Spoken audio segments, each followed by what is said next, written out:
मनाला चटका लावून जाणारी ही गोष्ट आहे. बाप माणूस हरवला होता. आज त्यांच्या जाण्याने आज मनाला वाटत पण नाही की आज आपण बाईट द्यालो या अजितदादांच्या शोकसभेबद्दल बोलतोय हे आपल्या मनाला सुद्धा आज वाटत न झाले. हे पवार कुटुंबियाचं नाही, हे अखंड महाराष्ट्राचं नुकसान झालेलं आहे. आज त्यांच्यावर आज काळानं घात घाला केलेला आहे. महाराष्ट्राच्या राजकारणातला फक्त सांगायचा धुरंधर नेता गेला, उत्तर देणारा एक मुश्रीफ साहेबांच्यावर अत्यंत प्रेम करणारा, अत्यंत जीवाभावासारखा प्रेम करणारा नेता म्हणून आदरणीय अजितदादा पवार. आमची इच्छा होती राष्ट्रवादी काँग्रेस पक्षाचा मुख्यमंत्री व्हावा अशी इच्छा होती.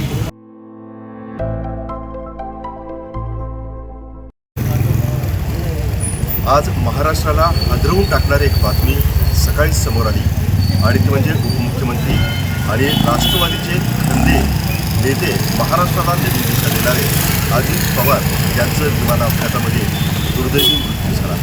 या बातमीनं संपूर्ण महाराष्ट्र अक्षरशः हळवळला. कोल्हापूरमध्ये कागलच्या राजकारणाचा जर विचार केला तर कागलचं राजकारण हे नेहमीच राष्ट्रवादीच्या बाजूला राहिलं आणि त्यानंतर संपूर्ण कागल आणि कागलमधले अनेक खंदे समर्थक हे अजितदादांसाठी नेहमीच त्यांच्या पाठीशी वेळोवेळी उभा राहिले. सध्या आपण कागलमध्ये आहोत आणि कागलमध्ये अजितदादांच्या आठवणी त्यांच्या कार्यकर्त्यांकडून पुन्हा एकदा जाणून घेण्याचा प्रयत्न करू. मी वाटलं नव्हतं की अजितदादांविषयी अशा पद्धतीनं श्रद्धांजली वाहण्याचा प्रसंगी काय भावना आहे. नाही, आज ही घटना घडलेली आहे. खरोखरच हा केवळ अजितदादा पवार यांच्या कुटुंबाचाच नाही तर अखंड महाराष्ट्रावर घडलेला घात घाला आहे. खरोखर महाराष्ट्रातली पुरोगामी चळवळ आज संपल्या असं वाटतंय. कारण या फुले शाहू आंबेडकरांच्या या महाराष्ट्रामध्ये कणखरतेने अत्यंत निर्भीडपणे बोलणारा नेता म्हणजे अजितदादा होते. कुठेही कुठलीही घटना जर गोरगरिबांच्या पाठीशी असेल किंवा मोठमोठ्या लोकांना चढेतोड त्यांची चूक सांगणारा जर नेता कोण असेल तर तो अजितदादा पवार होता. आज त्यांच्या जाण्याने आज मनाला वाटत पण नाही की आज आपण बाईट द्यालो या अजितदादांच्या शोकसभेबद्दल बोलतोय हे आपल्या मनाला सुद्धा आज वाटत न झाले. कारण इतकं मोठं आपल्या मनावर त्यांनी आपलं अधिराज्य गाजवलं होतं.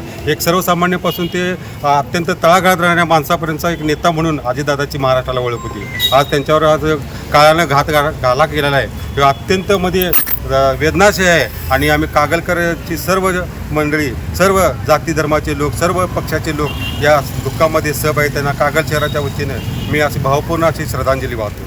दादा काय सांगाल, कागलच्या आठवणी काय आहेत अजितदादांच्या? दादांचं साहेबांचं हृदय होते साहेबांचं हृदय होते. साहेबांनी भरपूर आले आणि साहेबांना बोलल्याही आम्हाला बोलणं झालं. आता एवढी मुस्लिम साहेबांच्यावर फार मोठा मुस्लिम साहेबांबरोबर मुस्लिम ताकद होती मोठी ती पाठीची त्याच्या. आज बघितलं तर संपूर्ण महाराष्ट्राचं नुकसान झालेलं आहे. अजित पवारांच्या निधनामुळे आज संपूर्ण पुरोगामी चळवळीचं जी हानी झालेली आहे ती न भरून येणारी आहे आणि ह्या दुःखातून सावरण्याची हे पवार कुटुंबियाचं नाही, हे अखंड महाराष्ट्राचं नुकसान झालेलं आहे. आणि अजित पवारसारखा आमचा नेता आमच्यात नाही. आज आम्हाला भावना तीव्र आहेत आमच्या. ज्या वेळेस अजितदादा कागलमध्ये याचं विशेष प्रेम त्यांचं होतं. बेनीबुवा असेल, कारंजा असेल, याच्यासाठी भरभरून साहेबांनी निधी वगैरे दिलेला आहे. परंतु आज आमच्याकडे बोलण्यासाठी शब्दच नाही. काय बोल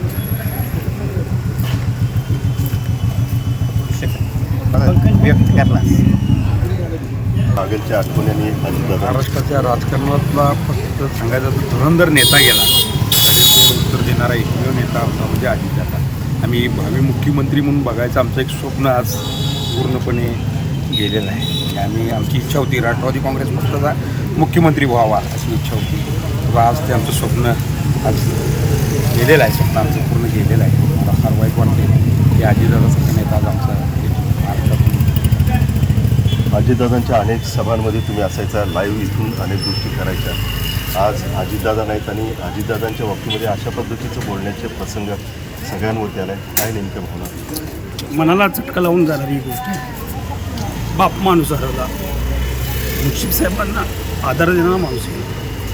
कारण गेली 35 वर्ष भरभरून कागलला देणारे निधी अर्थमंत्री ज्यांच्याकडे होते ते अजितदादा आणि मुश्रीफ साहेब मागितले तर देणारा नेतृत्व गेलं. बाप माणूस हरवला असं काय. हे तरुणांना आवडणारे नेतृत्व होतं, तो आज आपल्यात नाही आहे. मग तुला चटका लावण्यात आला. मुश्रीफ साहेबांचं आणि त्यांचं नाटक खूप वेगळ्या पद्धतीनं होतं. ज्यावेळेस सकाळी बातमी आली त्यावेळेस काय भावना, कशा पद्धतीनं सगळं चालू होतं? त्यांच्याकडं बोलण्याचे शब्द राहिलेले नव्हते. काय घडलं, जसं की आभाळ कोसळलं, पायाखालची जमीन हादरली, अशा पद्धतीने मुश्रीफ साहेब होते. मुश्रीफ साहेब काही न बघता गाडी काढली आणि बारामतीकडे रवाना झाले. त्यांच्या भावना एवढ्या होती की कुणाला व्यक्तसुद्धा होत नव्हते की आपला महाराष्ट्राचं नेतृत्व, प्रोग्रामी विचारांचं नेतृत्व आपल्यात राहिलेलं नाही, ही मनाला न पटणारी गोष्ट. नेता गेला महाराष्ट्राचा, संपूर्ण महाराष्ट्रावर त्यांचं मुश्रीफ साहेबांचं जास्त जीव होता त्यांचा. ज्यावेळेस अजित पवार यायचे कशा पद्धतीचं वातावरण कागलमध्ये असायचं, निवडणुकीच्या अनुषंगाने यायचे?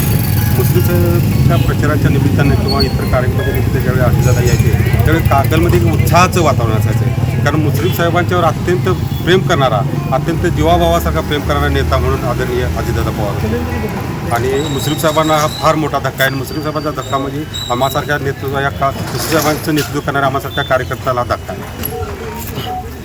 तो उभे आहे त्या चौकामध्ये महात्मा ज्योतिराव फुले, डॉक्टर बाबासाहेब आंबेडकर आणि अण्णाभाऊ साठे यांचे पुतळे आदरणीय मुस्लिम साहेब यांच्या प्रेरणेतून उभा राहिलेले. त्या पुतळ्यांच्या उद्घाटनाला अजितदादा खास विमानाने येणार होते कागलला, पण त्यावेळीसुद्धा विमानामध्ये काय तर म्हणजे वातावरणामध्ये ढगाळ वातावरण असल्यामुळे त्यांचे विमान इथंपर्यंत येऊ शकले नसल्यामुळे तो कार्यक्रम त्यांच्या विना आम्हाला घ्यावा लागला. परंतु मुस्लिम साहेबांनी ज्यावेळी सांगितलं त्यावेळी पुन्हा अजितदादा या पुतळ्यांना म्हणजे हे वाहण्यासाठी या कागलमध्ये ते आले होते.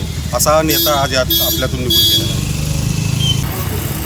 तर एकंदरीतच या ठिकाणी कार्यकर्त्यांना शब्द फुटत नाहीत, डोळ्यामध्ये आलेले अश्रू बऱ्याच गोष्टी बोलून जातात.